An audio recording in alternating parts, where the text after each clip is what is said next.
এরপরের যে ডিজিজটা চলে আসছে তার নাম অ্যাসকারিয়েসিস। অ্যাসকারিয়েসিসের pathogen is a roundworm. এর আগে আমি বলেছিলাম worms are the pathogen Ascaris lumbricoides, roundworm বলে। এছাড়া আছে pinworm, hookworm, different hookworm, pinworm very minute small হয়। সে পিনওয়ার্ম গুলো পায়ের তলা দিয়ে ঢুকে যেতে পারে। তোমাদের অ্যাসকারিস কি করে তার স্মল লাইফ সাইকেল একটু বলে দেবো বুঝতে সুবিধার জন্য, আলাদা করে তোমাদের এখানে বলা নেই, কিছু কিছু বইতে লাইফ সাইকেল দেওয়া আছে, বাট লাইফ সাইকেল আজকাল এক্সামে আসে না বলে লাইফ সাইকেল নিয়ে আমি শুধু মুখে বলে দেবো, তাহলে শুনতে পাবে, এর জন্য একটু সময় লাগবে। কিরকম প্যাথোজেন এন্ট্রি পেয়ে যায়, কিরকম contaminated water, vegetable and fruit. মনে রাখবে অনেকে ওয়াশ করে না ভালো করে, ভেজিটেবল ফ্রুট গুলোকে কুক করে দেয়, অথবা যারা কাঁচা স্যালাড খায় তাদের ক্ষেত্রে তো এইভাবে কন্টামিনেটেড হওয়ার চান্স খুবই বেশি থাকে। প্রাইমারি এফেক্টস দ্য ইন্টেস্টাইন, ইন্টেস্টাইনকে তারা এফেক্ট করে দেয় বা এই কৃমিগুলো বাসা করে। অনেকে অনেক সময় এতগুলো হতে পারে একটা বডিতে, হিউজ নাম্বার অফ, দেখে মনে হবে এক বাটি ম্যাগির মতো করে তারা বেরিয়ে এসছে কৃমি, একদম দেখতে ম্যাগির মতো। তোমরা যে ম্যাগি গুলো খাও বা নুডলস গুলো খাও, একদম এরকম নুডলসের মতো এই ধরনের ওয়ার্মস বা অ্যাসকারিস কারোর পেটে বাসা বাঁধতে পারে। বিশেষ করে লার্জ ইন্টেস্টাইন এবং স্মল ইন্টেস্টাইন এই দুটো জায়গাতেই এই ধরনের ওয়ার্মসরা বাস করতে পারে। আমি তোমাদের এদের কিছুটা লাইফ সাইকেল নিয়ে বলবো, তার আগে কিছু সিমটম গুলো বলে নি। সিমটম গুলো একই রকম, ইন্টেস্টিনাল ব্লিডিং।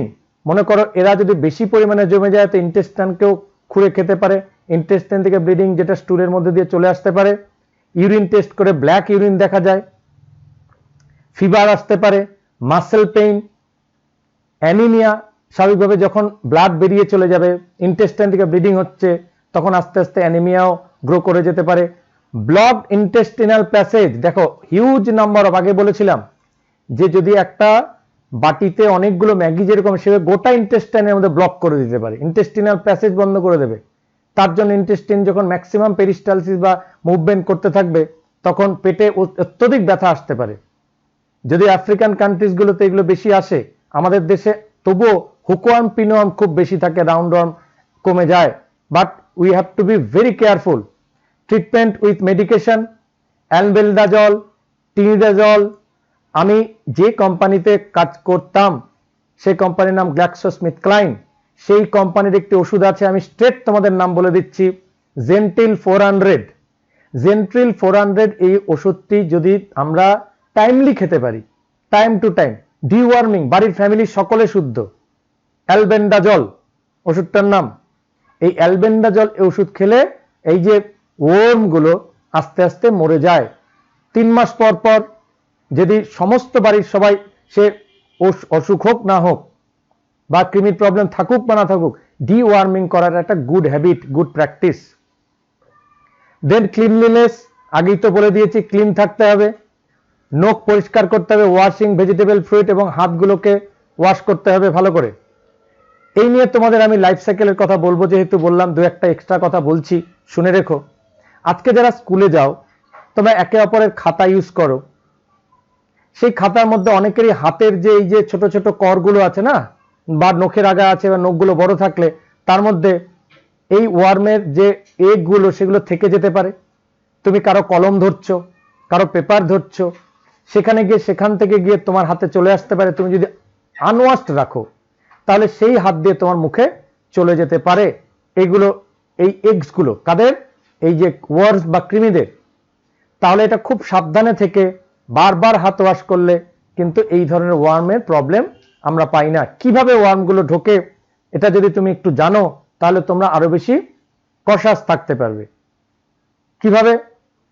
ধরো তোমাদেরই কোনো ফ্রেন্ড আছে, যে ফ্রেন্ডের বিশেষ করে এরা করে কি, এদের একটা টেন্ডেন্সি আছে এই কৃমিদের, বিশেষ করে ওয়ার্মদের, তারা যখন ডিম পারে তারা পুরো যে রেকটাল এরিয়া আছে, রেকটাল এরিয়ার কাছে এসে তারা এগগুলো লে করে। তার জন্য আমাদের রেকটাল এরিয়ায় ইচিং সেন্সেশন হয়। ছোটদের তো অনেক সময় হতে দেখবে, যেহেতু ওরা মুখে সবসময় হাত দেয়, বড় হলে এটা কমে যায়, কারণ মুখে হাত দেওয়ার প্রবণতাটা কমে যায় বলে। কিন্তু আফ্রিকান কান্ট্রি বা যেগুলো আনহাইজেনিক পরিবেশ থাকে সেখানে এই ধরনের কৃমির প্রবলেম আছে। আর কৃমির প্রবলেম নেই এটা মানুষ পাওয়া মুশকিল গোটা পৃথিবীতে, কারোর কৃমি কখনো হয়নি এটা সত্যি খুব কম। আছে, খুব হাইজেনিক কান্ট্রিজগুলোতে আছে, কিন্তু আমাদের দেশে কৃমির প্রবলেম এসেই যায়। কিভাবে কৃমিটা আসে সেটা বুঝলে তোমরা ভালো করে বুঝতে পারবে। ধরো তোমাদেরই কোনো ফ্রেন্ড হলো বা কেউ হলো, কারো কেউ হাতল ধরে উঠেছে বা দরজায় সে ধরেছে, তা সে হয়তো যখন সে ওয়াশ করেছে, বাথরুমে গিয়ে ওয়াশরুমে গিয়ে সে ওয়াশ করার পরে, আমাদের ইন্ডিয়ানরা সাধারণত আমরা টয়লেট পেপার ইউজ করি না, আমরা হাত ইউজ করি। এই হাতের মধ্যে থেকে যেতে পারে, হাতগুলোকে সাবান দিয়ে ওয়াশ করা হলো না, তার ফলে সেই হাতে নর্মাল ওয়াটার দিয়ে কিন্তু কৃমির ডিমগুলো হাতে লেগে রইল। সেখান দিয়ে সে যখন কোনো কিছু একটা ধরেছে, সেই ধরা জিনিস দিয়ে তুমি অজান্তে সেই জিনিসটা তুমি চেয়ে নিয়েছো, ধরেছো। বা ফুচকা টুচকা তো আজকালকার দিনে আমরা প্রচুর পরিমাণে বাইরের খাওয়া খেয়ে থাকি, জলের মধ্যে কৃমির ডিম তো ম্যাক্সিমাম ভাবে থেকে যায়, সেগুলো জল দিয়ে ফোটানো হয় না। সেইভাবে কোনো কারণে তুমি যখন মুখে হাত গেছে সেখান থেকে পড়ে গেছে, কারো ক্ষেত্রে ভেজিটেবল, আনওয়াশ ভেজিটেবল থেকে বা স্যালাড থেকে পৌঁছে গেল, তুমি তো দেখতে পাচ্ছ না। যেই পেটে চলে যায় একটা হিউম্যানের মধ্যে, তখন সে ইমিডিয়েটলি তার যে স্মল যে এগগুলো থাকে সেটা অ্যাসিড দিয়ে বাইরের সেলটা গলে যায়, তার ভিতর থেকে যে ছোট্ট যে লার্ভাটা থাকে সেটা একদম মাইনুট থাকে, সেটা বেরিয়ে গিয়ে আমাদের ইন্টেস্টাইনকে ফুটো করে ব্লাড স্ট্রিমে চলে যায়। বা পুরো ব্লাড স্ট্রিমে সে চলতে শুরু করে, ব্লাড স্ট্রিমের মধ্যে সেফটি থাকে, সে ব্লাড স্ট্রিমে অনেক দূর যাতায়াত করতে করতে সে প্রথমে যায় লিভারে, লিভারে আস্তে আস্তে সে অনেক দিন থাকে, তখনও সাইজটা ছোট থাকে, সে সব শেষ জার্নি করতে করতে সে চলে যায় লাংসে, অ্যালভিওলাইতে, সেখানে স্পেসটা একদম ছোট, সেখানে বেশি নড়াচড়া হয় না। অ্যালভিওলাইতে থেকে সেই কৃমিটা বড় হয়, গ্রো করে আস্তে আস্তে আস্তে, অনেকটা 21 ডেজ থেকে শুরু করে আরো বেশি থাকতে পারে, গ্রো করে সে যখন প্রায় 6 ইঞ্চ অর তার থেকেও বেশি হয়ে যায়, আস্তে আস্তে মানুষ যখন ঘুমিয়ে থাকে, পুরো যখন লেটে বা ঘুমোতে শুরু করে প্যারালালি, তখন সে খুব সুন্দর করে সে পুরো আমাদের ট্র্যাকিয়ার স্পেস হয়ে, আমাদের একদম এখানে দেখবে ট্র্যাকিয়ার সঙ্গে ইসোফেগাসের একটা জয়েনিং আছে, সেদিক দিয়ে ক্রস করে সে ওই কৃমিটা ইসোফেগাস দিয়ে গিয়ে ইন্টেস্টাইনে চলে যায়। ঢুকেছিল প্রথমে আমাদের ইন্টেস্টাইন দিয়ে, তারপরে ব্লাড, তারপরে অ্যালভিওলাই, সেটা করে অ্যালভিওলাই দিয়ে গিয়ে পুরো ট্র্যাকিয়া ক্রস করে সে একদম ইন্টেস্টাইনে অ্যাডাল্ট বড় কৃমিটা চলে আসে। অনেক কান্ট্রিতে কিছু কিছু ছবি দেখা যায়, তারা যখন এভাবে ট্রানজিট করে রাত্রিবেলায় বিশেষ করে, তখন নাক দিয়ে পর্যন্ত বেরিয়ে আসে, যখন হিউজ নাম্বারে বেরিয়ে আসে, মুখ দিয়ে বেরিয়ে আসে, অথবা গলার মধ্যে একসঙ্গে যখন অনেকে ক্রস করতে শুরু করে ওদের ইসোফেগাসে যাওয়ার জন্য, তখন সেখানে ব্লকেজ করে যেতে পারে, দম আটকে যেতে পারে, ঘুমের মধ্যে মরে যেতে পারে, এরকম অনেক কেস হয়েছে। তারপরে পেটে যেই চলে গেল, পেটে যাওয়ার পরে সেখান থেকে তারা হিউম্যানের মিউকাস দিয়ে একটা প্রোটেক্টেড লেয়ার তৈরি করে দেয়, যাতে হিউম্যান এনজাইম তাদের বডিকে গলিয়ে ফেলতে না পারে, এবং তারা তখন হিউম্যানের যে নিউট্রিশনাল, সেই নিউট্রিশনগুলো নিতে থাকে, বড় করতে থাকে, হিউজ নাম্বারে তারা রিপ্রোডাকশন করতে থাকে, এবং সবশেষে পেটে জমা হতে থাকে, পেটটা ফুলে যায়, ম্যাল নিউট্রিশনে ভোগে, ব্লাড কমে যায়, এবং তার সঙ্গে ব্লকেজ রিলেটেড আরো অন্যান্য প্রবলেম, এবং ম্যাল নিউট্রিশন তো বুঝতেই পারবে, আদার সিমটমগুলো আসতে শুরু করবে। এবং যখন ওরা লাংসে থাকবে, লাংসে থাকার সময় তার একটা নিউমোনিয়ার লক্ষণ বা সিমটম দেখাতে পারে, সেটাকে লোফার সিনড্রোম বলে হয়। লোফার সিনড্রোম, যখন এই লোফার সিনড্রোম কিন্তু রিলেটেড টু দিস ওয়ার্ম বা অ্যাসকারিয়াসিস রিলেটেড, অ্যাসকারিয়াসিস, সিমটমস অফ অ্যাসকারিস, ঠিক আছে, এইভাবে লোফার সিনড্রোমও তৈরি করতে পারে। এইভাবে অ্যাসকারিস কিন্তু খুব ডেডলি না হলেও কিন্তু আমাদের অন্য অনেক প্রবলেম ক্রিয়েট করতে পারে।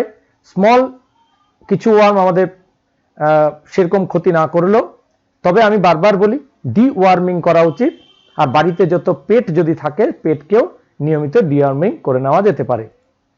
চলো এরপরে আমরা শুরু করি। এলিফ্যান্টিয়াসিস বা ফাইলেরিয়াসিস, কথাটা কেন এসছে নাম? এলিফ্যান্টের মতো লেগ হয়ে যায়, এলিফ্যান্টের লেগগুলো যেমন বড় বড়, সেরকমই এলিফ্যান্টিয়াসিসের এখানে লেগগুলো বড় বড় হয়ে যেতে পারে।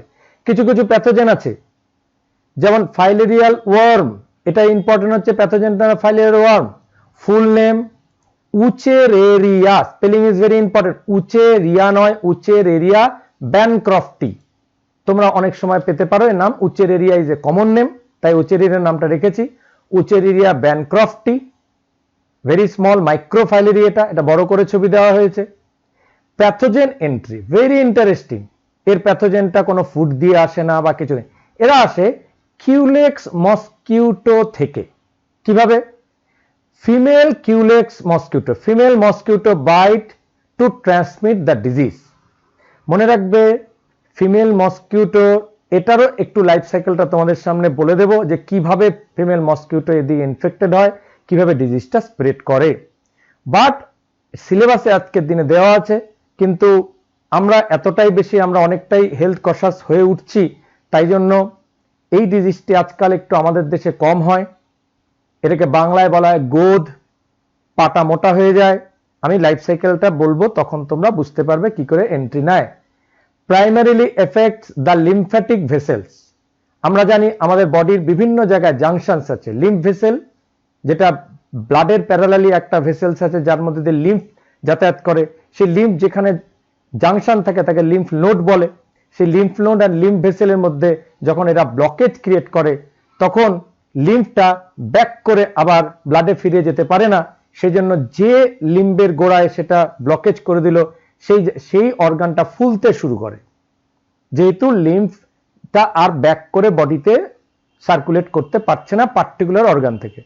ব্রেস্টে হতে পারে, স্ক্রোটামে হতে পারে, নন মুভেবল পার্টগুলোতে, সেখানে ব্লকেজ করে দিল, লিম্ফ অ্যাকুমুলেট হতে শুরু করলো, তার ফলে ফুলে গেল।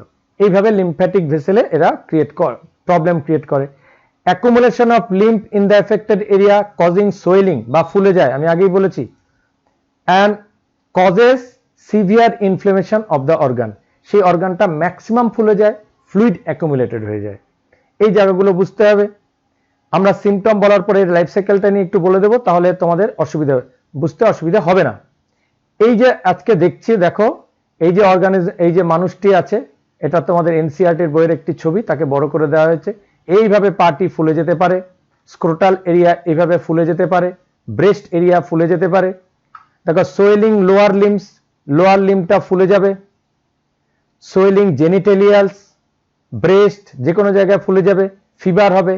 পেইন ইন অ্যারাউন্ড টেস্টিকলস, টেস্টিকলের অ্যারাউন্ডে ম্যাক্সিমাম পেইন হবে। এটা এতটাই বড় হয়ে যায়, কিছু আফ্রিকান কান্ট্রিতে দেখা যাবে তারা একেবারে মাটি অবধি টেস্টিসটা বড় হয়ে যায়, এবং সেটাকে তখন ফুটো করে জল বের করে অপারেট করে ম্যাক্সিমাম ফ্লুইড বের করতে হয়।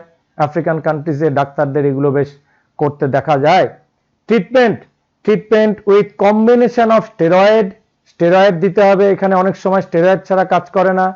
অ্যান্টি ইনফ্লেমেটরি ড্রাগ দিতে হবে ইন লো ডোজ, হাই ডোজে দেওয়া যাবে না। তার সঙ্গে হেলমিন্থ, অ্যান্টি হেলমিন্থ ড্রাগও দিতে হবে। Antibiotic helps the filarial worms present in symbiosis with bacteria. Filaria আবার ব্যাকটেরিয়ার সঙ্গে একটা সিম্বায়োসিস করে, কারণ ওই ব্যাকটেরিয়াদের যদি মেরে দেওয়া যায় তাহলে ফাইলেরিয়াটাও কমে যেতে পারে।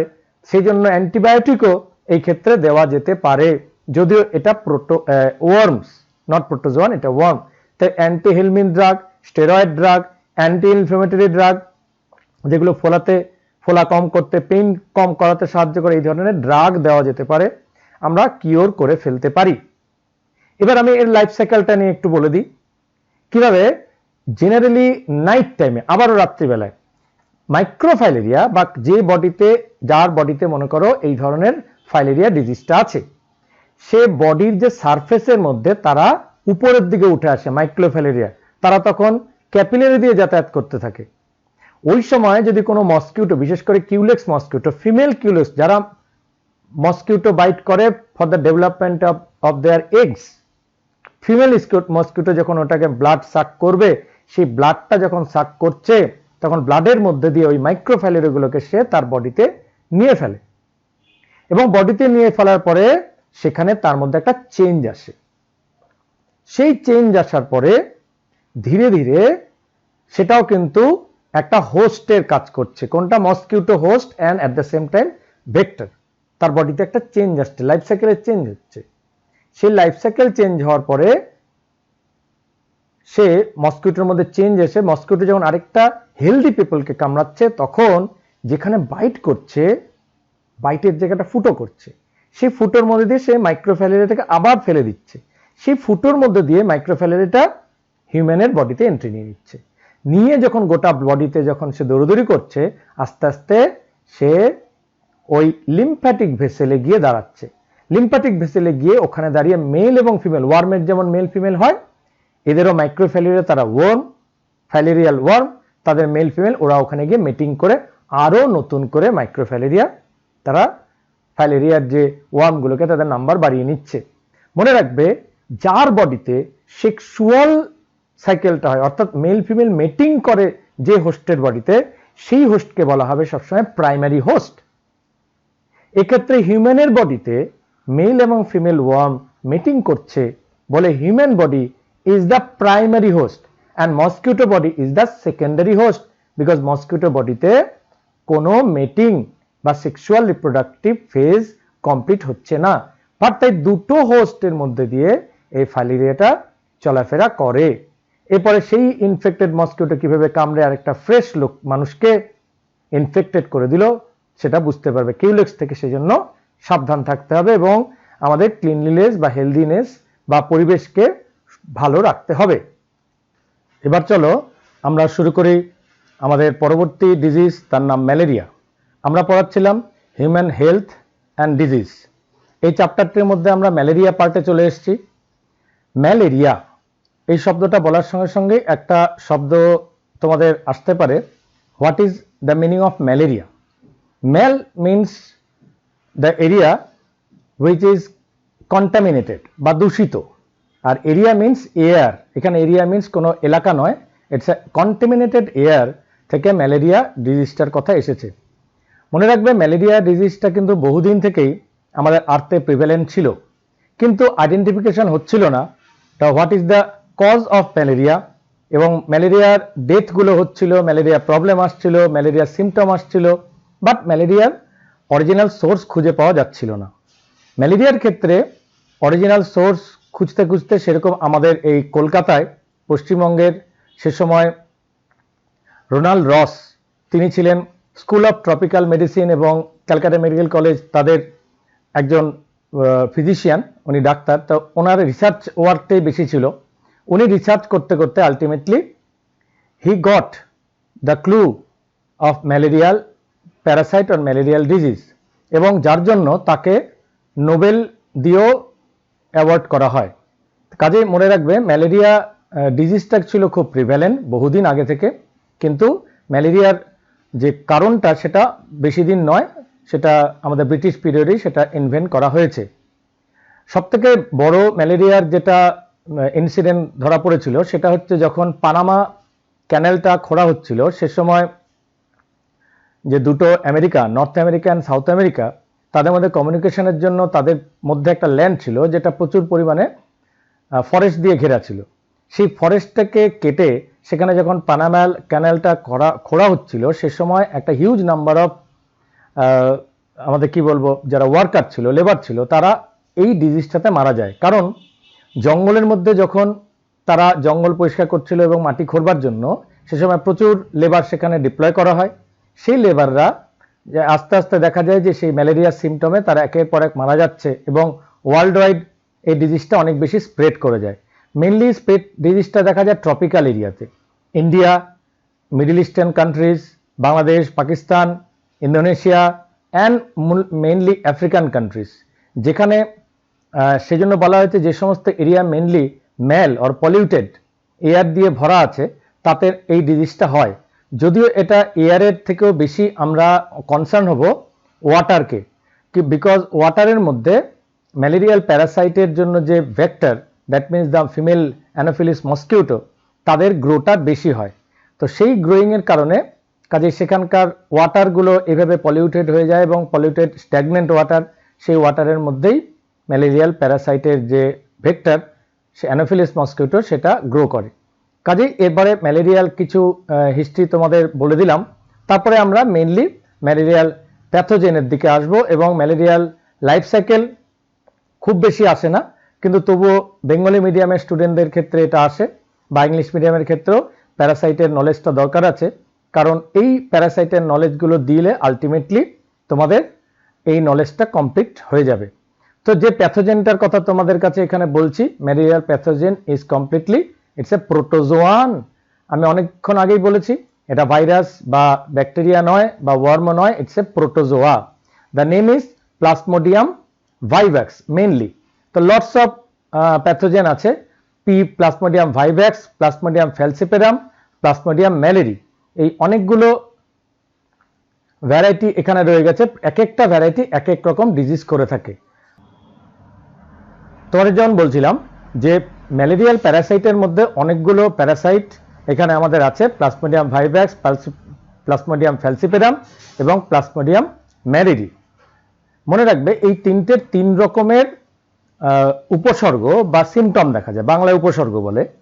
তিনটে, তার মধ্যে সবথেকে বা ক্ষতিকর বা ডেঞ্জারাস, যেটাতে ডেথ রেট বা মৃত্যু হার সবচেয়ে বেশি, সেটা হচ্ছে প্লাজমোডিয়াম ফ্যালসিপেরাম। সেটা দিয়ে যে ম্যালেরিয়া হয় সেই ম্যালেরিয়ালটা আরেকটা নাম হচ্ছে ম্যালিগন্যান্ট ম্যালেরিয়া। কারণ এটা একেবারে লিভারের ডেপথে চলে যায়, ব্রেনের কিছু যে আমাদের ক্যাপিলারি আছে সেখানে তাদের ডেভেলপমেন্টটা দেখা যায়, তার ফলে এটা একটু সিভিয়ার কন্ডিশন হয়ে যায়। ভাইভ্যাক্স এবং ম্যালেরি সেগুলো দিয়ে যে সিমটমগুলো দেখা যায় সেগুলো তুলনামূলকভাবে একটু কম সিভিয়ার হয়। যদি আমাদের যে জ্বর, ম্যালেরিয়ার ক্ষেত্রে মেনলি জ্বর বা ফিভার আসে, সেই ফিভারটার যে টাইম ইন্টারভেল, সেই টাইম ইন্টারভেলটা একটা খুব ইম্পর্টেন্ট জিনিস। যে টাইম ইন্টারভেলটা যদি ঠিকমতো ক্যালকুলেট করা যায় তবে আমরা কিছুটা আন্দাজ করতে পারি। তবে ম্যালেরিয়াল প্যারাসাইটকে চেনবার দুটো রাস্তা আছে, একটা হচ্ছে থিক স্মিয়ার, একটা থিন স্মিয়ার। থিক স্মিয়ার দিয়ে প্যারাসাইটের অস্তিত্ব বোঝা যায়, আর থিন স্মিয়ার দিয়ে যে একদম পাতলা করে ব্লাডের লেয়ারটা করে ফেললে এক্স্যাক্টলি কোন প্যারাসাইট বা কোন প্রোটোজোয়া এখানের মধ্যে ইনভলভ আছে, ভাইভ্যাক্স না ফ্যালসিপেরাম না ম্যালেরি, সেটা আমরা বুঝতে পারি। কাজে এইভাবে করে আমরা প্লাজমোডিয়ামকে আইডেন্টিফিকেশন করি। সাধারণত 24 আওয়ার্সের মধ্যে যদি জ্বরগুলো আসতে থাকে তবে সেটা একটু বেশি ডিফিকাল্ট বলে আমরা বুঝে থাকি, সেটা প্লাজমোডিয়াম ফ্যালসিপেরামের আন্দাজ করতে পারি।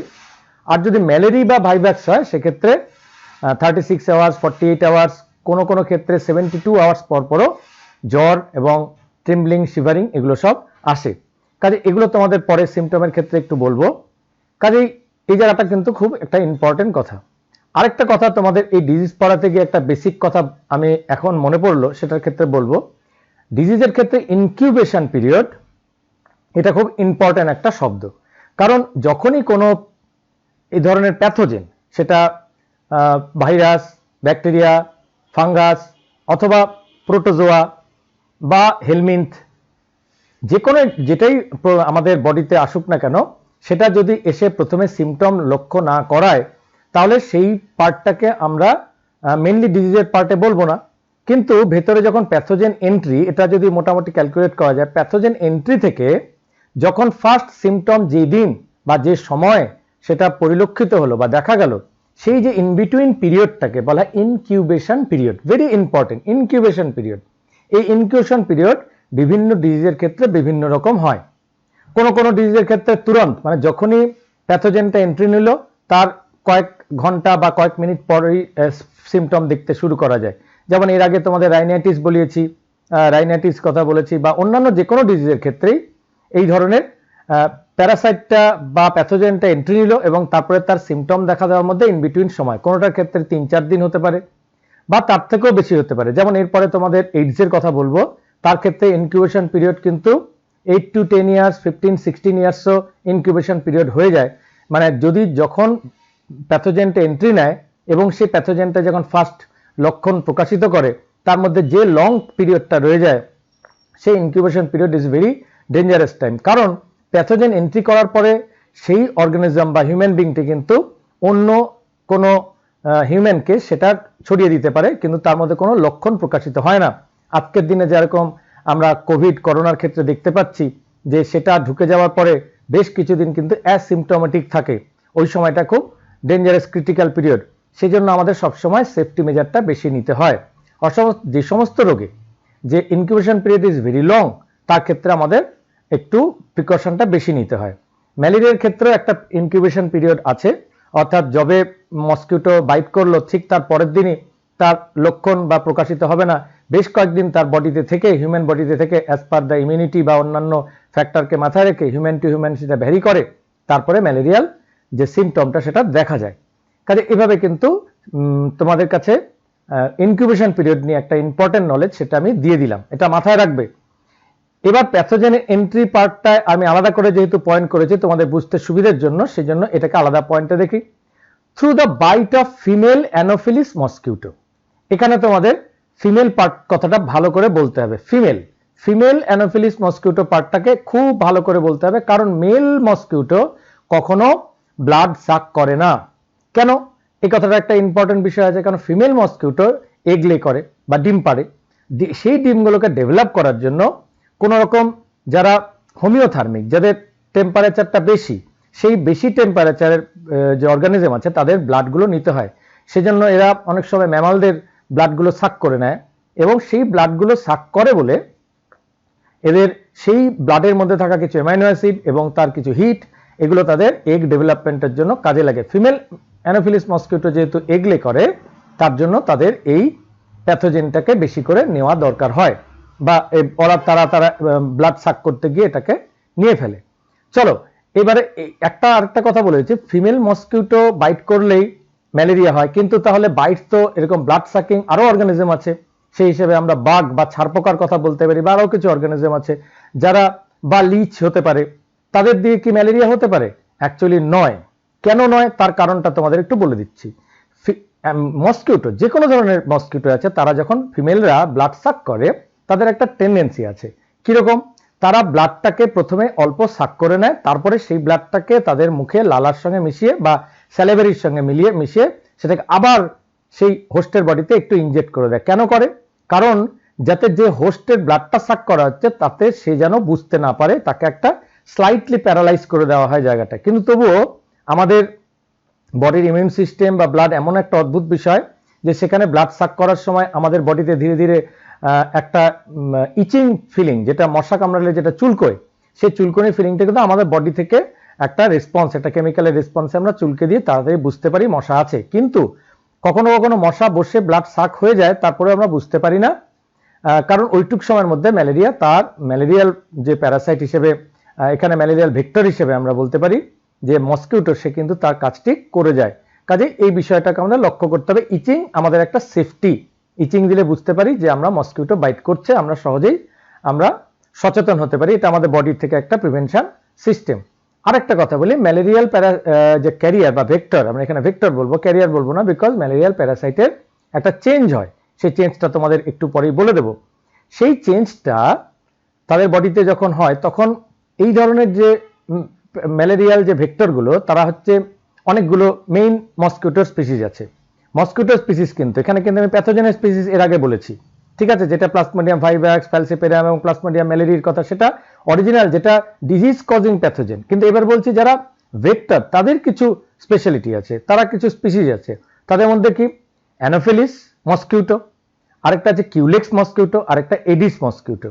মনে রাখবে এরা তিনজন তিন রকমের ডিজিজের জন্য মেইনলি ডেডিকেটেড। এদেরকে যেমন ম্যালেরিয়ার জন্য আমরা মেইনলি অ্যানোফিলিস বা ফিমেল অ্যানোফিলিস মসকিউটোর কথা বলছি। এছাড়া আছে কিউলেক্স মসকিউটো, এর আগেই তোমাদের বলেছি, যারা ফাইলেরিয়া বা গোদ রোগটার জন্য দায়ী। আর এডিস যে মসকিউটো আছে সেটা ডেঙ্গু ফিভারের কথা আমি আলাদা করে এখানে স্লাইডে তোমাদের আলাদা বলিনি, কিন্তু মুখেই আমি বলে দিচ্ছি ডেঙ্গু, যেহেতু মসকিউটো নিয়ে কথা বলছি। Dengue is also very important. Dengue একটা ভাইরাস দিয়ে হয়, সেই ভাইরাসটা ক্যারি করে এডিস মসকিউটো, যেটা ডেঙ্গু প্লেটেলেট কাউন্টটাকে কমিয়ে দেয়। এটাকে ব্রেক বোন ফিভারও বলে থাকে, বা হাড় ভাঙা ডিজিজ, বা বলে থাকে ব্রেক বোন ফিভার। খুব ইম্পর্টেন্ট কথা, ব্রেক বোন মানে এমন ব্যথা হয়, কারণ ডেঙ্গু যদি কারো হয় তার গাঁটে গাঁটে হাড়ে হাড়ে যেন মনে হচ্ছে হাড় ভেঙে পড়ছে, এতটাই ব্যথা হয়, এবং প্লেটেলেট কাউন্ট খুব কুইকলি কমে যায়। সেটা হচ্ছে dengue. Dengue is also very bad disease. এটাকে নিয়েও তোমাদের একটু ইনফরমেশন রাখতে হবে, কারণ ডেঙ্গুর ক্ষেত্রে আমি মসকিউটোর কথাও বলে দিলাম, কারণ আলাদা করে স্লাইড তৈরি করা নেই, শুধু তোমাদের মুখে যেরকম ভাবে আমি পড়াবো মনে রাখলে এটা মুখেই পড়ানো হলো, সেটা মনে রাখবে। ডেঙ্গুর ক্ষেত্রে কজেটিভ এজেন্ট এডিস মসকিউটো, সেই এডিস মসকিউটো যদি কামড়ায় সেখানেও একই রকম ভাবেই আমাদের ব্রেকবোন ফিভার হয়। আমি ম্যালেরিয়া পড়াতে গিয়ে ব্রেকবোন ফিভার বা ডেঙ্গু নিয়েও একটা ডিসকাস করে দিলাম। এর আগে কিউলিক্স নিয়ে যে ডিজিজ আছে সেটাকে নিয়েও তোমাদের বলে দিয়েছি।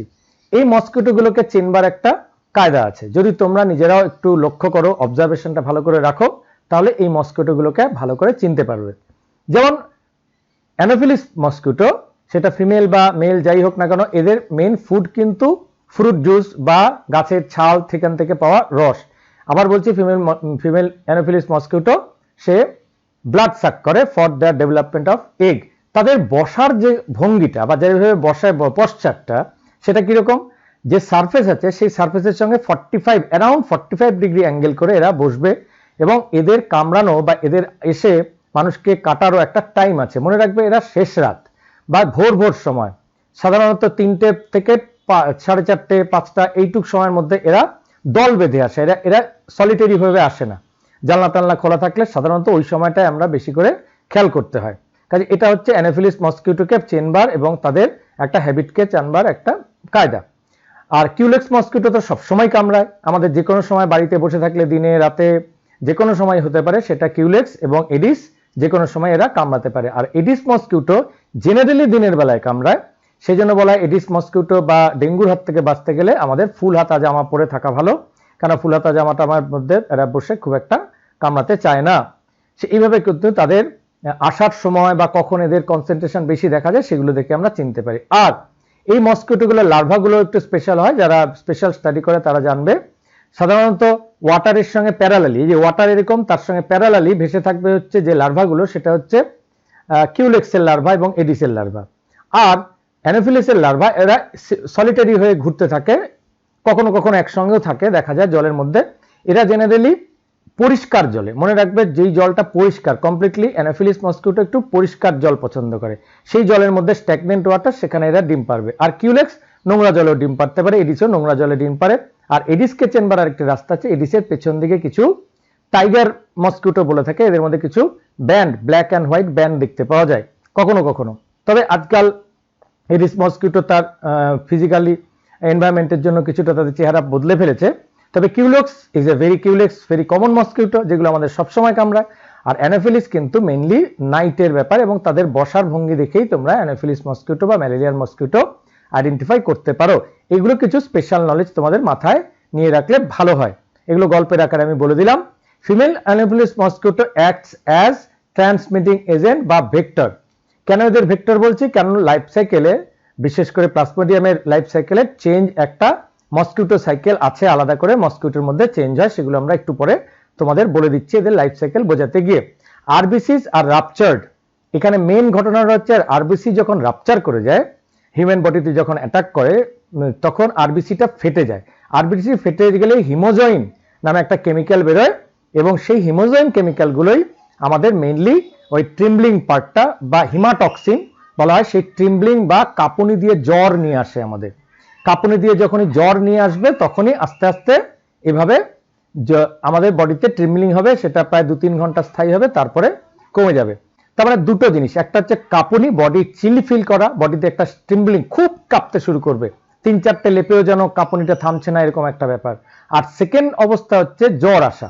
যখন আরবিসি গুলো ফাটছে তখন আসবে জ্বর। আবার যখন আরবিসি ফেটে যখন হিমাটক্সিন গুলো বেরোচ্ছে, সেটা দিয়ে তারা বডিতে ট্রিমব্লিং বা শিভারিং এই ব্যাপারটা করে দেয়। এই জায়গাটাকে মাথায় রাখতে হবে। আরেকটা জিনিস তোমাদের বলে দিই, যখন আমরা যে স্মিয়ার টেস্ট করব, তখন গিয়ে আমরা আরবিসি গুলোর মধ্যে ছোট ছোট কতগুলো ডট দেখতে পাবো, সেগুলোকে বলা হয় সুফনার ডট। মনে রেখো নামটা, সুফনারের ডট, সুফনার ডট, সুফনার ডট, সুফনার ডট। আমি মুখে বলে দিচ্ছি, লেখা নেই কোথাও, তবুও বলি, বইতে পাবে। আমি মেন কনসেপ্টটা দিচ্ছি, বইতে কিন্তু এগুলো আরো অনেক কিছু ইনফরমেশন আছে, এগুলো কালেক্ট করতে হবে। সুফনার ডট থাকলেই বুঝতে পারবো সেগুলো ম্যালেরিয়াল প্যারাসাইট দিয়ে ইনফেক্টেড আরবিসি। সুফনার ডট এসে যাওয়ার পরেই আরবিসি গুলো ফেটে যায়। এইভাবে করে আমরা ম্যালেরিয়াল ইম্পর্টেন্ট পার্টটা বুঝতে পারবো। এরপরে দেখো, ম্যালেরিয়াল লাইফ সাইকেল তোমাদের সামনে একটু তুলে ধরার চেষ্টা করব। আমরা এখানে ম্যালেরিয়াল লাইফ সাইকেলের আমরা কিছু ইনফরমেশন তোমাদের তুলে ধরেছি, এগুলোকে তোমরা স্ক্রিনশটও নিয়ে রাখতে পারো। এছাড়া আছে দুটো হোস্ট, ম্যালেরিয়াল প্যারাসাইটের 2 হোস্ট। এই যে মাঝখানে করে আমি যদি একটা দাগ দিয়ে দিই তাহলে বুঝতে পারবে, এখানে আমরা দুটো হোস্টকে বলে আমরা একটা হিউম্যান স্কিনকে দেওয়ার চেষ্টা করেছি, করা হয়েছে এই ছবিটার মধ্যে, বোঝার চেষ্টা করব। আমরা লেফট হ্যান্ড সাইডে আছে মস্কিটো সাইকেল, কারণ মস্কিটোর মধ্যে প্লাজমোডিয়ামের কিছু চেঞ্জেস আছে। আর আরেকটা আছে হিউম্যান সাইকেল, তার মধ্যে কিছুটা হিউম্যানের কিছু চেঞ্জ আসে। সেইভাবেই এভাবে করে প্লাজমোডিয়াম ভাইভাক্সের লাইফ সাইকেলটা কন্টিনিউ করে। এভাবে তোমরা বুঝতে পারবে। তাহলে চলো আমরা এটাকে একটু বোঝার চেষ্টা করি যে কিভাবে হিউম্যান সাইকেল টু মসকিউটো সাইকেলের মধ্যে এটা ঘোরাফেরা করছে। আমরা ধরে নিলাম যে একটা মসকিউটো কাউকে কামড়েছে, এবং মসকিউটো কামড়েছে মানে this is a infected mosquito, এই যে এটাকে ইনফেক্টেড মসকিউটো বলবো। সেই মসকিউটোর যে স্যালিভারি গ্ল্যান্ড সেটার মধ্যে প্রচুর পরিমাণে প্লাজমোডিয়াম ভাইভাক্স এসে গেছে। এখান থেকে শুরু করি। এখান থেকে শুরু করার পরে এখানের মধ্যে ও কিছু ছোট ছোট গ্যামেটোফাইট স্টেজ, প্লাজমোডিয়ামের gametophyte stage, male and female gametophyte আলাদা আছে। সেই গ্যামেটোফাইট স্টেজগুলো প্লাজমোডিয়াম ভাইভাক্সের সে তার যখন ওই যে ব্লাড সাকিং টেকনিক যেরকম বলেছিলাম, সে একবার ব্লাড সাক করে নিল, তারপরে আবার ব্লাড দিয়ে দিল। যখন সে ব্লাডটা মুখের থেকে আবার হিউম্যান বডিতে দিয়ে দেয় তখনই কিন্তু এই প্যারাসাইটগুলো এসে যায়। এটা মসকিউটো স্পেশাল বাইটিং টেকনিক বলেই মসকিউটো এইভাবে করে ম্যালেরিয়া ছড়িয়ে দেয়। এটা আমাদের নেচার থেকে অ্যাডাপ্টেড করে নিয়েছে আমাদের এই প্লাজমোডিয়াম ভাইভাক্স। প্লাজমোডিয়াম ভাইভাক্স এই পরে তৈরি করলো তাদের গ্যামেটোফাইট স্টেজটা। এই গ্যামেটোফাইট স্টেজের মধ্যে এটা ম্যাচিওর লার্ভাতে এটা সাইজন্টে কনভার্ট করে দেয়, ঠিক আছে।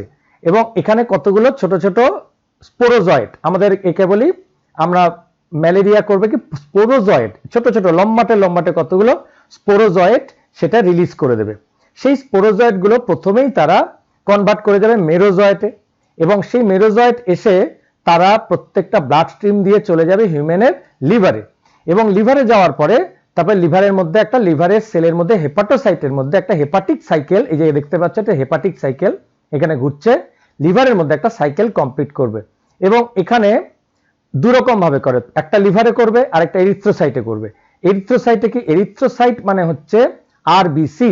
প্রথমে আরবিসি তে ঢুকলো, দুভাবে করে, আরবিসি তে ঢুকেও সে করবে, আবার আরবিসি থেকে সে যখন নাম্বারটা মাল্টিপ্লাই করে নেবে তারপরে সে লিভারেও যাবে, দুভাবে করবে, এটা ভালো করে মনে রাখতে হবে। প্রথমে আমি এরিথ্রোসাইট সাইকেলটা বলছি যেটা মানুষের আরবিসি তে গেল, আরবিসি ইনফেক্ট করলো, তারপরে ট্রোফোজয়েড মানে একটা রাউন্ডেড স্ট্রাকচার করে দিল, স্ট্রাকচারটাকে ট্রোফোজয়েড স্ট্রাকচার বলা হয়।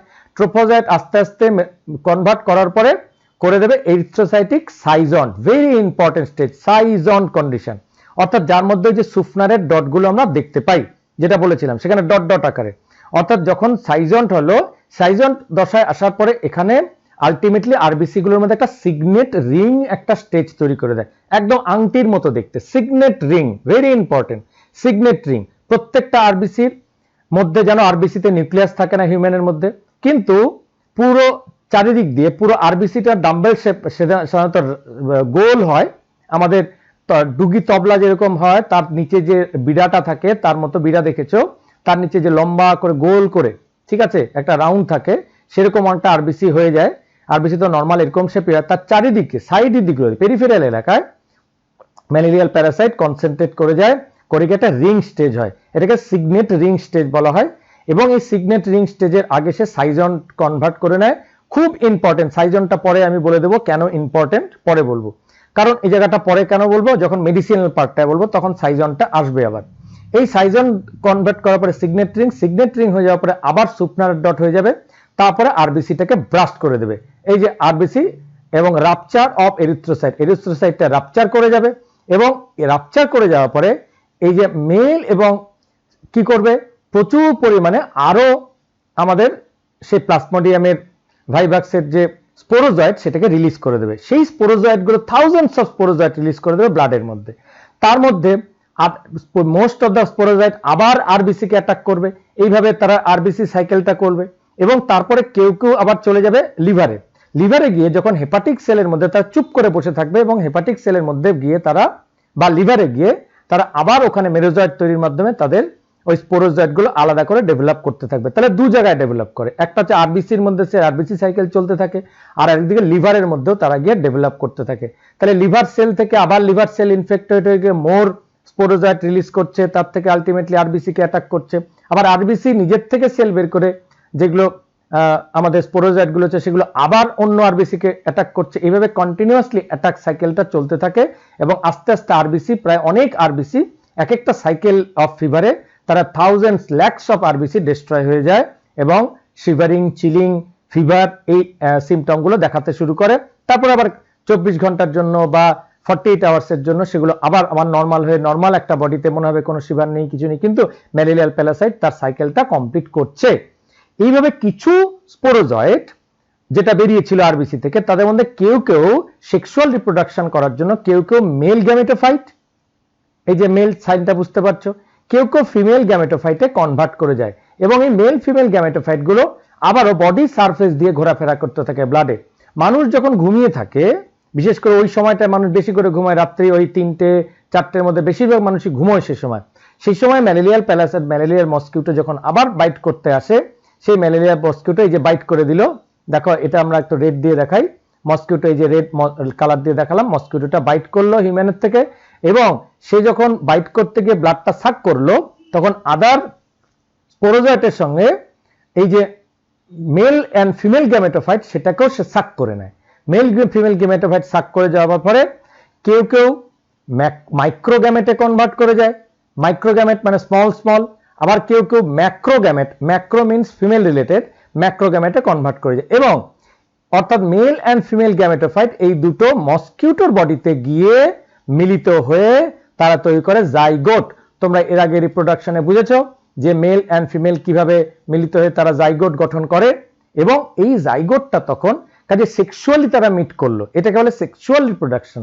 এবং ম্যালেরিয়ার ক্ষেত্রে মনে রাখবে mosquito is the primary host. আমরা ফাইলেরিয়ার ক্ষেত্রে বলেছিলাম human is the primary host. কেন? হিউম্যানের বডিতে সেক্সুয়াল সাইকেলটা হয়, কিন্তু মসকিউটোর ক্ষেত্রে হয়ে যায় সেক্সুয়াল সাইকেলটা মসকিউটোর ভিতরে। প্লাজমোডিয়ামের ক্ষেত্রে, মেইনলি প্লাজমোডিয়ামের ক্ষেত্রে মসকিউটোর মধ্যে সেক্সুয়াল সাইকেলটা হচ্ছে বলে mosquito is the primary host. তাহলে প্রাইমারি কথাটার মানে বুঝতে পেরেছো? হিউম্যান কিন্তু সেখানে সেকেন্ডারি হোস্ট। ঠিক আছে, দুটো হোস্টই লাগবে প্লাজমোডিয়ামকে তার লাইফ সাইকেলটা কমপ্লিট করার জন্য।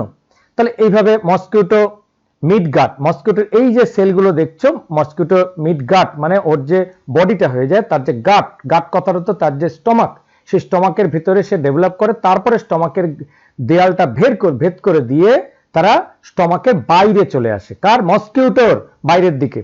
এটাকে এই যে কোন স্টেজটা আছে, উ কাইনেট বলে একটা স্টেজ আছে, উ কাইনেট, এনিথিং কাইনেট মানে যে ভেদ করতে পারে সেটা কাইনেট স্টেজ বলা হয়। সেটা মসকিউটোর ইনসাইড থেকে ভেদ করে বাইরের দিকে চলে এলো, বাইরের দিকে চলে মসকিউটোর বডির ওয়াল দিয়ে সে ডেভেলপ করতে করতে তার নাম হয়ে যায় উসিস্ট। কয়েকটা সিস্টের মতো ক্লাস্টার অফ সেল, সিস্ট মানে ক্লাস্টার অফ সেল, জানো, উসিস্ট গঠন করলো। সেই উসিস্ট আস্তে আস্তে আরো ডেভেলপ করে দিয়ে তারা ব্রাস্টিং সিস্টে কনভার্ট করবে এবং এটা আরো যখন বিগ হয়ে যাবে তারা আস্তে আস্তে সেটা গিয়ে ব্রাস্ট করে গিয়ে তারা মসকিউটোর যে স্যালাইভারি গ্ল্যান্ড, মসকিউটোর যে তাদের যে স্যালাইভারি, যে কোনো আর্থ্রোপোডের স্যালাইভারি গ্ল্যান্ড আছে জানো, আমরা ককরোচের সময় তোমাদের পড়িয়েছিলাম ক্লাস 11-এ, সেই স্যালাইভারি গ্ল্যান্ডে গিয়ে সেই স্পোরোজয়েড গুলো জমা হয়ে যায়। তাহলে মসকিউটো সাইকেল কমপ্লিট করে স্যালাইভারি গ্ল্যান্ডে জমা হয়ে গেল। সেই মসকিউটোটা এখন ইনফেক্টেড মসকিউটো, সেই ইনফেক্টেড মসকিউটো যখন আবার কামড়ে দিল আরেকটা কোনো হেলদি পার্সনকে, সেইভাবে কিন্তু হেলদি পার্সনের মধ্যে আবার স্পোরোজয়েডটা সে ইনজেক্ট করে দেয়। এইভাবে ম্যালেরিয়াল প্যারাসাইটটা এইভাবে চলতে থাকে এবং তারপরে আরবিসি আস্তে আস্তে রাপচার হয় এবং আমাদের শিভারিং এবং অন্যান্য লক্ষণগুলো প্রকাশিত হতে শুরু করে। এই লাইনগুলো আমি পরপর 1 to 9 পয়েন্টে লিখে দিয়েছি। এই পয়েন্টগুলো তোমরা যেগুলো বললাম এইভাবে করেই তোমরা শিখে নিতে পারো। এই দেখো, এটা আরেকটা অ্যানাদার পিকচার, একই রকম ভাবে করা হয়েছে। লেফট হ্যান্ড সাইডে আমাদের রাখা হয়েছে, আমরা দুটো সাইকেলকে রাখা হয়েছে। এখানে আমরা লেফট হ্যান্ড সাইডে রেখেছি হিউম্যান সাইকেল আর রাইট হ্যান্ড সাইকেল রেখেছি মসকিউটো সাইকেল। একটু উল্টো করে দেখানো হয়েছে, এটার ক্ষেত্রে কোনো ব্যাপার না, যেদিকে খুশি তোমরা দেবে। দেখো এখানে Plasmodium parasite has two host, human host and mosquito host. Human হোস্টকে আমরা বলি সেকেন্ডারি হোস্ট, মসকিউটোকে আমরা বলি প্রাইমারি হোস্ট। কেন? তার কারণটা এর আগে আমরা বলে দিয়েছি। চলো, ম্যালেরিয়াল সিমটম গুলো অলরেডি বলা আছে, তোমাদের সামনে আরো একবার একটু কুইকলি এই স্লাইড দিয়ে তোমরা দেখে নিতে পারো। হাই ফিভার, চিল, হেডেক, বডিক, নসিয়া, ভমিটিং। একটা নতুন পয়েন্ট, নসিয়া, ভমিটিং। নসিয়া মানে বমি বমি ভাব, বমি হচ্ছে না কিন্তু বমি বমি ভাব হচ্ছে, এটাকে বলা হয় নসিয়া। ভমিটিং টেন্ডেন্সি, আর ভমিট মানে সত্যিকারের তো ভমিট করে ফেলা, এগুলো কিন্তু হয়ে যায়। এটা ওভার যখন ব্রেনে চোট পড়ছে বা ম্যাক্সিমাম বডিতে আরবিসি রাপচার করছে তখন এই ধরনের উপসর্গ বা সিমটম গুলো দেখা যায়। এরা mainly diagnosis through blood test, liver function test, এগুলো দিয়ে আমরা করতে পারি। সবথেকে উল্লেখযোগ্য কথা, এবার ট্রিটমেন্ট হচ্ছে অ্যান্টি ম্যালেরিয়াল ড্রাগস। এখানে অ্যান্টি ম্যালেরিয়াল ড্রাগস আমি একটা দুটোর কথা বলা যেতে পারে। Quinine is a drug of choice বলা হয় সিনকোনা প্ল্যান্টের অ্যালকালয়েড থেকে। সিনকোনা প্ল্যান্টের যে এক্সট্রাক্ট আছে সেখান থেকে এটা বের করা হয়, ড্রাগ অফ চয়েস। কুইনাইন দীর্ঘদিন থেকে ইউজ করা হয়। এবার আসছি কুইনাইন কাজ করে কিভাবে। মনে রাখবে কুইনাইন যদি খাওয়া হয়, খাওয়ানোর পরে হিউম্যানের বডিতে গিয়ে আরবিসিতে গিয়ে ওই যে সাইজন স্টেজটা বলেছিলাম, সিগনেট রিং এর যে সময় যে সাইজন রিংটা হয়, সে সাইজন দশাতে গিয়ে সাইজন দশাকে সে স্টেবল করে দেয়, স্টিপ করে দেয়, সাইজন দশার থেকে আর বাড়তে দেয় না। নেক্সট স্টেজে সিগনেট রিং স্টেজটাকে সে হতে দেয় না। সিগনেট রিং স্টেজ না হলে আলটিমেটলি ম্যালেরিয়াল প্যারাসাইটটা তার লাইফ সাইকেলটা ডিসকন্টিনিউ হয়ে যায়। এবং এইভাবে যদি ক্লোরোকুইন কয়েকদিন খাওয়া যায়, আস্তে আস্তে তার যে সাইজন স্টেজ বা সিগনেট রিংটা ফর্ম করতে পারে না, তার ফলে আস্তে আস্তে ম্যালেরিয়াল প্যারাসাইট ক্রমাগত নষ্ট হতে থাকে, কয়েকদিন পরে ম্যালেরিয়া বন্ধ হয়ে যায়। কিন্তু মনে রাখবে কুইনাইনের কিন্তু লিভারে অ্যাক্টিভিটিটা তুলনামূলকভাবে কম, সেই জন্য অনেক সময় দেখা যায় ম্যালেরিয়া মসকিউটো বাইট করে না করার পরও বেশ কয়েক বছর পরে একজন হিউম্যানের ম্যালেরিয়া আরেকবার আসতে পারে। কারণ যে লিভার সেলের মধ্যে যে ট্রোফোজয়েডগুলো মেরোজয়েডগুলো রয়ে গিয়েছিল, সেই ট্রোফোজয়েডগুলো আবার আরবিসিতে চলে এসে যখন কুইনাইনের অ্যাক্টিভিটি কমে যায়, কুইনাইন তো সবসময় মানুষ খায় না, সে সময় গিয়ে আবার ম্যালেরিয়া করতে পারে। সেটা বেশ কয়েক বছর পরে হলেও হতে পারে, এরকমও কিছু কন্ডিশন দেখা গেছে। এটার জন্য তোমাদের বলে দিলাম কিভাবে তারা কাজ করে। আর ম্যালেরিয়া থেকে মুক্ত থাকবার রাস্তা তো তোমাদের বলেই দিলাম, কিভাবে আমরা ম্যালেরিয়া থেকে আমরা মুক্ত থাকতে পারবো। বিকজ এগুলো কিন্তু ইম্পর্টেন্ট ইনফরমেশন, এটা থেকে স্লাইড আলাদা করে করিনি আমি। তোমরা জানো জমা জল রাখা যাবে না, টায়ারের জল ফেলে দিতে হবে, নারকলের খোলা রেখে দেয় অনেকে আমাদের বাঙালি বাড়িতে বা অনেকের বাড়িতে, যে সব জায়গায় বা water overhead water tank, under water ট্যাঙ্কগুলো যেগুলো আছে সেগুলোকে নিয়মিত ক্লিন করতে হবে। ওয়াটারকে একেবারে জমতে দেওয়া যাবে না। মসকিউটো অয়েল, কিছু ফিশ আছে তেলাপিয়া, গাম্বুসিয়া, এই ধরনের কিছু ফিশ, তাদেরকে যদি কাল্টিভেট করা যায়, তারা ওই ম্যালেরিয়াল যে মসকিউটো আছে তাদের লার্ভাগুলোকে ইট করে দিয়ে মসকিউটোর গুলোকে তারা গ্রো করতে প্রিভেন্ট করে দেয়। এছাড়াও কিছু আমাদের কিছু ফিউমিগেশন আছে, কিছু কামান আছে, সেগুলো ধোঁয়া আছে, সেগুলো দিয়ে মেল মসকিউটো যা আছে তাকে ইনফার্টাইল করে দেওয়া যেতে পারে। ইনফার্টাইল করলে তাদের মেটিং ক্যাপাসিটি থাকে না, তারা মেট করে না। ফিমেল মসকিউটো এগ লেইং এর জন্য তাদের টেন্ডেন্সি আসে না। এইভাবে করে আমরা ম্যালেরিয়াল প্যারাসাইটকে কন্ট্রোল করতে পারি। এটাই হচ্ছে ম্যালেরিয়াল প্যারাসাইটকে কন্ট্রোল করার রাস্তা। এটা মিউনিসিপ্যাল বা লোকাল অথরিটি, তাদের অনেক বেশি রেসপন্সিবিলিটি। আবার আমাদের রেসপন্সিবিলিটি হচ্ছে বাড়ির আশেপাশে একদম খেয়াল করবে যে আমার বাড়িতে জল নেই, ঠিক আছে, আশেপাশটাকে আমাদের দেখে নিতে হবে, সেখানে যেন কোথাও জমা জল, পরিষ্কারই হোক বা নোংরা জল হোক, কোনো রকম জলই রাখতে দেওয়া যাবে না, তাদেরকে শুকিয়ে ফেলতে হবে। আর যদি ড্রেনেজ সিস্টেম আছে, মাঝে মধ্যে তার মধ্যে কিছু পোড়া মোবিল অয়েল এগুলো ঢেলে দিলে আস্তে আস্তে উপরে একটা লেয়ার তৈরি করে দেয়, মসকিউটো সেখানে ডিম পারে না। এইভাবে করে ম্যালেরিয়াকে আমরা কন্ট্রোল করতে পারি। সবচেয়ে বেশি ইম্পর্টেন্ট কথা হচ্ছে মসকিউটো নেট রাত্রিবেলা ইউজ করতেই হবে। আমরা সকলে ইউজ করি, কিন্তু অনেকে এই যে মসকিউটো রিপেলেন্ট, বিশেষ করে কয়েল অথবা মসকিউটো রিপেলেন্ট হিসেবে সেগুলো কিছু গ্যাস বের করা হয়, এগুলো তো কমন, কিন্তু এগুলো ব্যবহার করলে অন্যান্য সাইড এফেক্ট হতে পারে। হিউম্যান বিং এর ক্ষেত্রে মেটাবলিক অ্যাক্টিভিটিতে প্রবলেম আসতে পারে, তাদের আমাদের ব্রিদিং প্রবলেম আসতে পারে।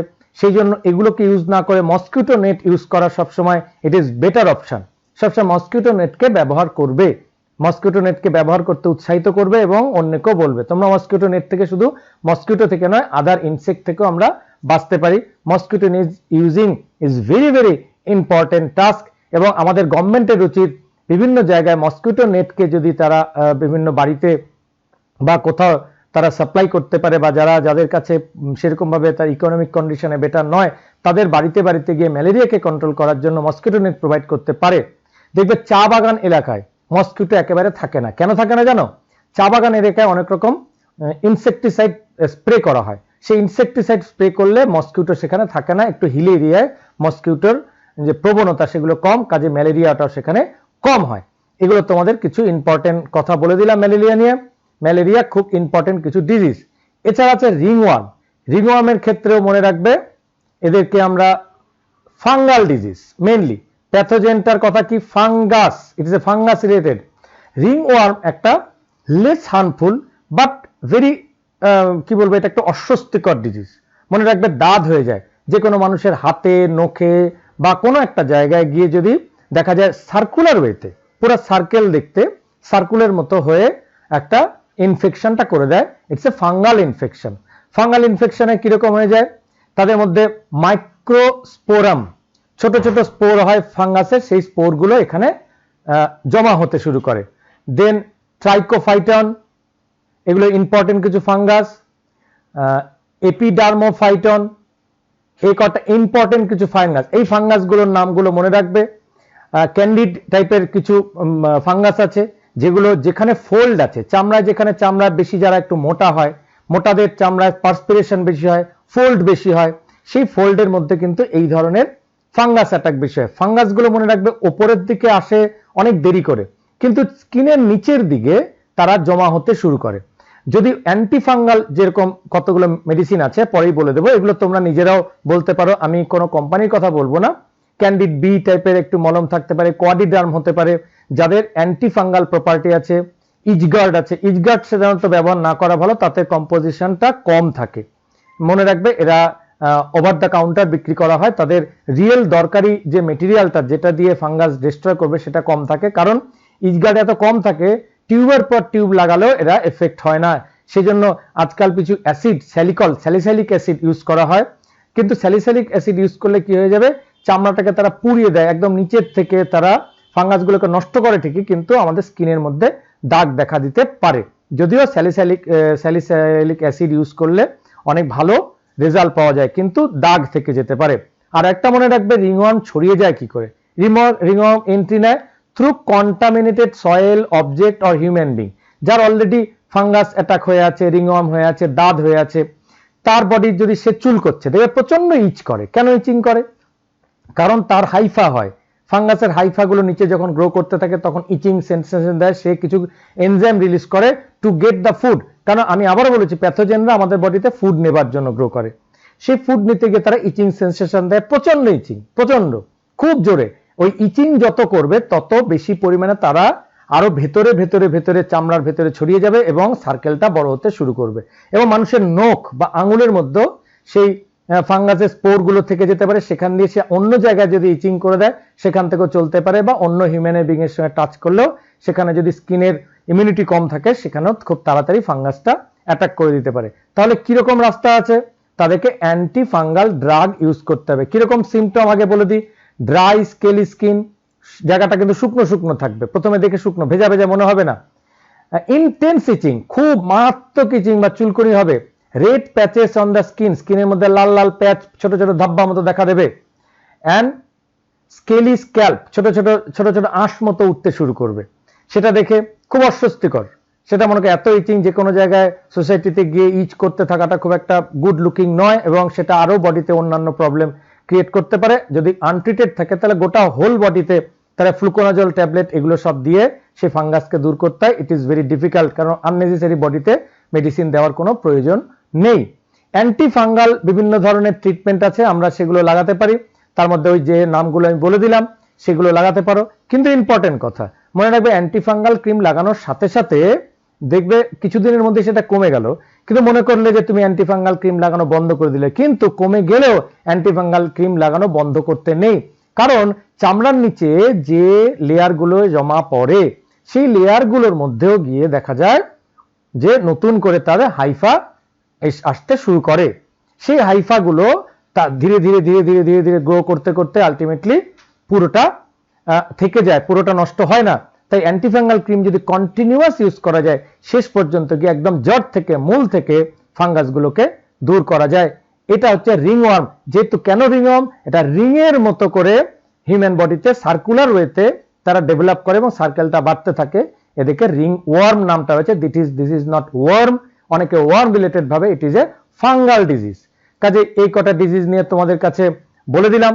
এবার আমরা প্রিভেনশন অফ ইনফেকশাস ডিজিজ, তা থেকে কি করে আমরা প্রিভেন্ট করতে পারবো সেটার জন্য এর আগে অনেকগুলো বলেছি, কিছু লেখা আছে, পরপর লেখাগুলো তোমরা শুনে যাও এবং একসঙ্গে যদি লিখে নাও, এই পার্টগুলোকে পরপর পড়ে গেলেই তোমরা বুঝতে পারবে, একটা নোটের মতো তৈরি হয়ে যাবে। পার্সোনাল ক্লিনলিনেস, আমাদের আস্তে আস্তে কোভিডের পরিস্থিতিতে আমরা অনেক বেশি ক্লিন হয়েছি বলে আমরা আশা করব। নিয়মিত বাথিং নেওয়া এগুলো খুব দরকারি, বিশেষ করে উইন্টারে, শীতের সময় চান করাটা জরুরি। আচ্ছা, ক্লিন ড্রিঙ্কিং ওয়াটার, ড্রিঙ্কিং ওয়াটারটাকে ক্লিন থাকতে হবে, তাতে আমাদের কলেরা বা ডিসেন্ট্রি, ডায়রিয়া জাতীয় ডিজিজগুলো বা আমাশা এগুলো হবে না। Then wash vegetable fruit before consumption খুব ভালো করে ওয়াশ করতে হবে, আমি এই কথাটাও আগে বলে দিয়েছি। কেন? তা থেকে আমাদের ওয়ার্ম রিলেটেড যে ডিজিজগুলো আছে, কৃমি, সেগুলো হতে পারে। প্রপার ডিসপোজাল অফ এক্সক্রিটা, এক্সক্রিটা মানে আমাদের যে ফিকাল ম্যাটার আছে সেটাকে প্রপার ডিসপোজাল করতে হবে। স্যানিটারি টয়লেট, ওয়াশরুম সেগুলো বেশি ব্যবহার করতে হয়, এগুলো তো ব্যবহার করা হয়। তাই গ্রাম গ্রামান্তরে ওপেন টয়লেট বা যারা রাস্তায় গিয়ে মলমূত্র ত্যাগ করে বা ওপেন এয়ারে, সেগুলো করা উচিত নয়, কারণ রেইনি ওয়াটারের সঙ্গে গিয়ে নদী, পুকুর সেগুলো কন্টামিনেটেড হয়ে যেতে পারে। সেখানকার ড্রিঙ্কিং ওয়াটার যদি কেউ নিয়ে নেয়, সেখান থেকে আমাদের ওয়ার্ম ছড়িয়ে পড়তে পারে, অথবা কোনো ভেজিটেবলের মধ্যে গিয়ে লেগে থাকতে পারে। সেই ভেজিটেবল যদি আমরা ওয়াশ না করি তাহলে আমাদের প্রবলেম আসতে পারে। অ্যাভয়েড স্ট্যাগনেশন অফ ওয়াটার, যেটা মসকিউটোর সঙ্গে রিলেটেড। স্ট্যাগনেশন করতে জন্য জলকে যদি ফ্লো জল থাকে তাহলে কোনো ব্যাপার নেই, ফ্লো জলের মধ্যে মসকিউটো কখনো ডিম পারে না। ইউজ মসকিউটো রিপেলেন্ট, মসকিউটো রিপেলেন্টটাকে ইউজ করতে হবে, বিশেষ করে যেগুলো ওডোমস টাইপের আছে, ক্রিম, এরকম আরো অনেক কোম্পানির ক্রিম আছে যেগুলো হাতে পায়ে খোলা জায়গাতে যদি আমরা মেখে বসতে পারি তাহলে মসকিউটো রিপেলেন্ট করে যাবে। সাধারণত আমি ওই কয়েল ইউজ করতে বারণ করি, বা মসকিউটো রিপেলেন্ট হিসেবে যে গুড নাইট কোম্পানির বিভিন্ন ধরনের গুলো বেরিয়েছে বা অল আউট কোম্পানি, সেগুলো তো না ইউজ করাই ভালো, সাফোকেশন আসতে পারে। Then spraying insecticides in drainage area, insecticide এগুলোকে স্প্রে করা যেতে পারে, যদিও ইনসেকটিসাইডও বেশি স্প্রে করা উচিত নয়, তাতে কিছু আমাদের বেনিফিশিয়াল ইনসেক্টও মরে যেতে পারে। এই বিষয়গুলো খেয়াল রেখে এগুলো লাস্ট পয়েন্টে তোমরা বলবে, কিন্তু তবুও আমি বলেছিলাম যে চা বাগানে ইনসেকটিসাইড ইউজ করে বলে মসকিউটোর প্রবলেমটা তুলনামূলকভাবে কম।